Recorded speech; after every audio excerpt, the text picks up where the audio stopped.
welcome to another episode on FernCrafts, serious knitting for not so serious knitters. And today we're going to be talking about winding yarn, specifically from leftover yarn that you have, loose yarn, or a yank like this. This one I bought online, and if you were to start knitting off of this, it'll get a little too complicated and might even mess up your work and mess up the yarn, and you don't want to do all of that. It is such beautiful yarn, so if you are interested in knowing the details of this yarn, I'll have all of that in the description box below. So let's get started. I'm going to show you two methods. One is hand winding, and one is using a yarn winder. So let's get started. Okay, so I backed right out of frame now, just to show you that I have opened up the yank of yarn, and that's what it looks like. And this would generally be placed on a yarn swift.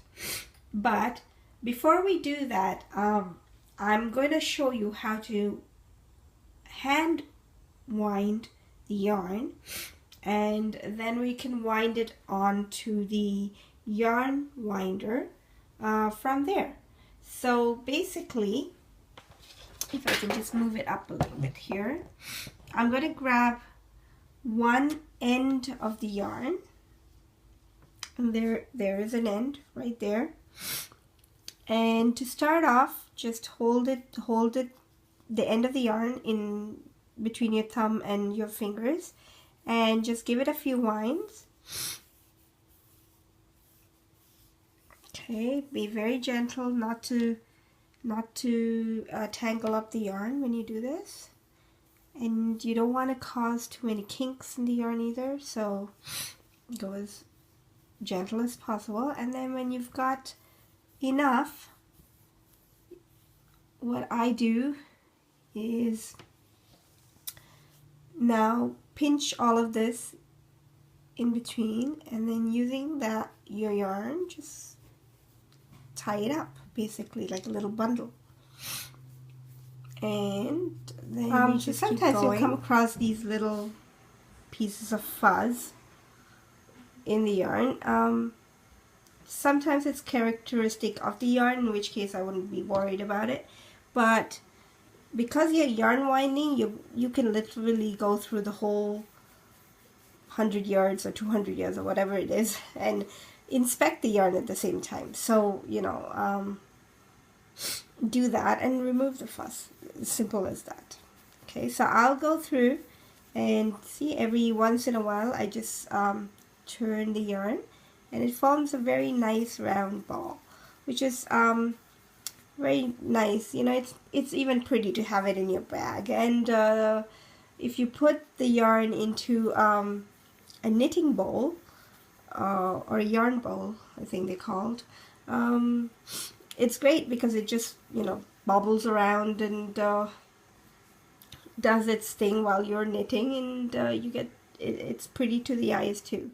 Okay, so anyways, I'll continue doing this until we get the whole yarn wound up, and be right back. Okay, so I finally got it wound up into a nice neat ball.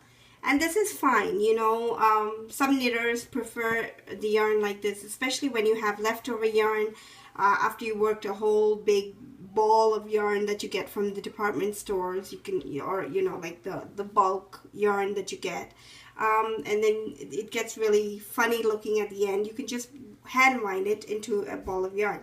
So this I did just to show you that it can be done without using a yarn winder, and it's just as functional because the yarn keeps coming out and as one thread or one yarn, rather than there is an inside and an outside and all of that. It can get a little complicated. So this is neat. It looks nice.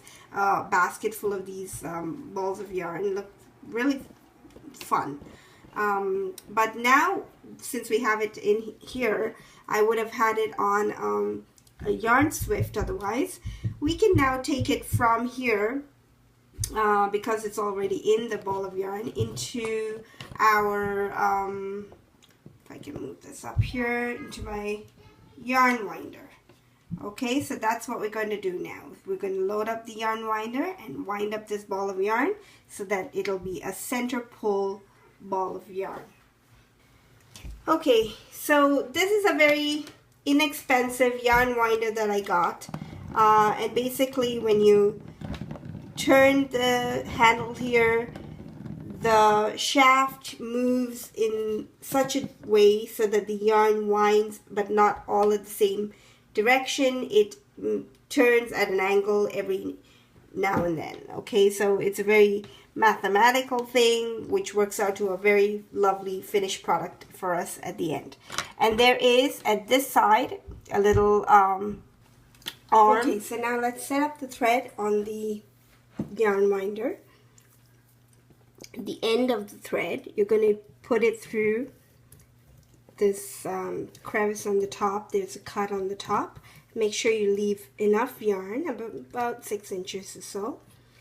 And then, this is the way I do it.